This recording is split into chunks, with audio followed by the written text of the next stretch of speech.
दोस्तों, कैसे हैं आप सब। आज मैं आपके लिए लेके आई हूँ प्रदोष व्रत कथा।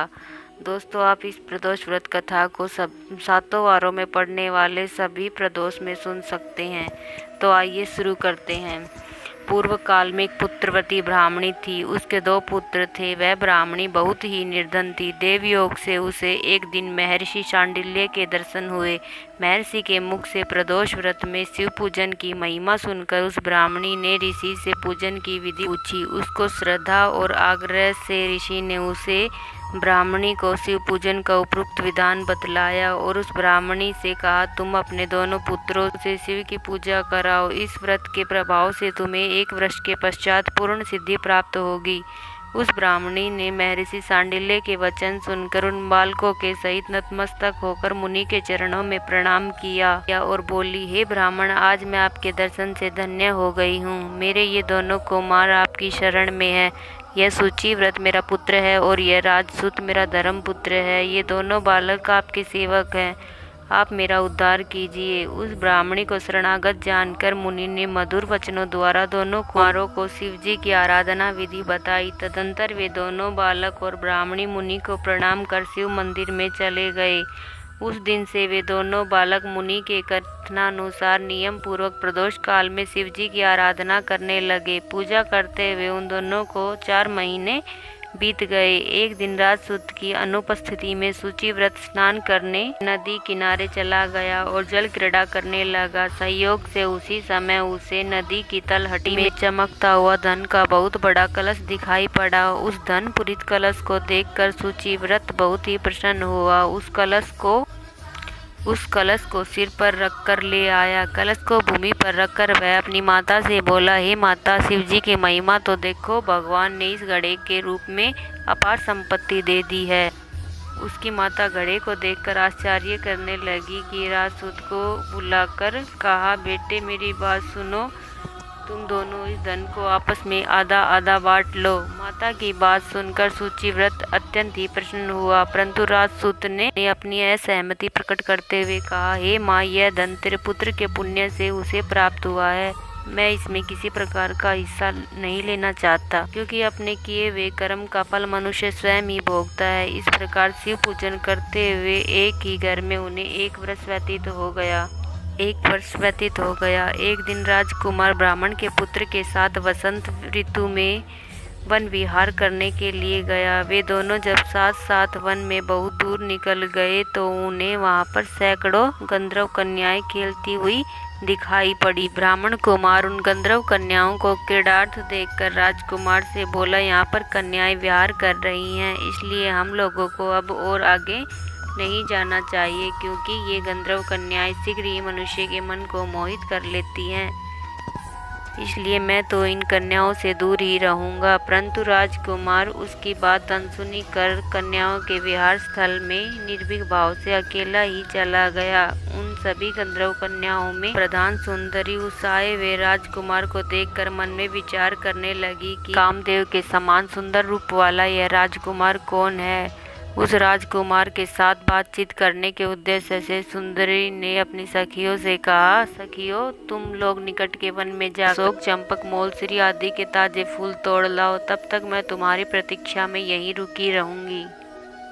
उस गंधर्व कुमारी की बात सुनते ही सब सखियां वहां से चली गई। सखियों के जाने के बाद वह गंधर्व कन्या उस आए हुए राजकुमार को देखने लगी। दोनों में परस्पर प्रेम का संचार होने लगा। गंधर्व कन्या ने राजकुमार को बैठने के लिए आसन दिया। प्रेमालाप के कारण राजकुमार के सहवास के लिए वह सुंदरी व्याकुल हो उठी और राजकुमार से प्रश्न करने लगी कि हे कमल के समान नेत्रों वाले, आप किस देश के रहने वाले हैं? आपका यहाँ आना क्यों कर हुआ? गंधर्व कन्या की बात सुनकर राजकुमार ने उत्तर दिया, मैं विद्रव राज का पुत्र हूँ। मेरे माता पिता स्वर्गवासी हो चुके हैं। शत्रुओं ने मुझसे मेरा राज्य हरण कर लिया। राजकुमार ने अपना परिचय देकर उस गंधर्व कन्या से पूछा, आप कौन हैं और किसकी पुत्री हैं? इस वन में किस उद्देश्य से आई हैं? आप मुझसे क्या कहना चाहती हैं? राजकुमार की बात सुनकर गंधर्व कन्या ने कहा, मैं विद्रविक नामक गंधर्व की पुत्री अंशुमति हूँ। मैं आपको देखकर आपसे बातचीत करने के लिए ही यहाँ पर सखियों का साथ छोड़कर रह गई हूँ। मैं गान विद्या में निपुण हूँ। मेरे गाने पर सभी देवांगनाएं रीझ जाती हैं। मैं चाहती हूँ कि आपका और मेरा प्रेम सर्वदा बना रहे। बात कहकर उस गंधर्व कन्या ने अपने गले का बहुमूल्य मुक्ताहार राजकुमार के गले में डाल दिया। वह हार उन दोनों के प्रेम का प्रतीक बन गया। इसके पश्चात राजकुमार ने उस कन्या से कहा, हे सुंदरी, तुमने जो कुछ कहा वह सब सत्य है, लेकिन आप राजविहीन राजकुमार के पास कैसे रह सकेंगी? आप अपने पिता की अनुमति लिए बिना मेरे साथ कैसे चल सकेंगी? राजकुमार की बात पर वह कन्या मुस्कुराकर कहने लगी, जो कुछ भी हो मैं अपनी इच्छा से आपका वरण करूंगी। अब आप परसों प्रातःकाल यहाँ पर आइए। मेरी बात कभी झूठ नहीं हो सकती। गंधर्व कन्या ऐसा कहकर पुनः अपनी सखियों के पास चली गई। इधर वह राजकुमार भी सूचिव्रत के पास जा पहुंचा और उसने अपना सारा वृत्तांत कह सुनाया। इसके बाद वे दोनों घर को लौट गए। घर पहुंचकर उन लोगों ने ब्राह्मणी से सब हाल कहा। सुनकर वह ब्राह्मणी भी बहुत हर्षित हुई। गंधर्व कन्या द्वारा निश्चित दिन को वह राजकुमार सूचिव्रत के साथ उसी वन में पहुंचा। वहां पहुंचकर उन लोगों ने देखा गंधर्वराज ने उन दोनों कुमारों का अभिनंदन करके सुंदर आसन पर बिठाया और राजकुमार से कहा, मैं परसों कैलाशपुरी को गया था। वहाँ पर भगवान शंकर पार्वती के सहित विराजमान थे। उन्होंने मुझे अपने घर बुलाकर कहा, पृथ्वी पर राज्ययुक्त होकर धर्मगुप्त नामक राजकुमार घूम रहा है। शत्रुओं ने उसके वंश को नष्ट भ्रष्ट कर दिया है। वह कुमार सदा ही भक्तिपूर्वक मेरी सेवा किया करता है, इसलिए तुम उसको सहायता करो जिससे वह अपने शत्रुओं पर विजय प्राप्त कर सके। इसलिए मैं भगवान शंकर की आज्ञा से अपनी पुत्री अंशुमति आपको सौंपता हूँ। मैं शत्रुओं के हाथ में गए वे आपके राज्य को वापस दिला दूंगा। आप इस कन्या के साथ 10,000 वर्षों तक सुख भोग कर शिवलोक में चले जाएंगे। शिवलोक में जाने पर भी मेरी पुत्री इसी शरीर में आपके साथ रहेगी। इतना कहकर गंधर्व ने अपनी पुत्री का विवाह राजकुमार के साथ कर दिया।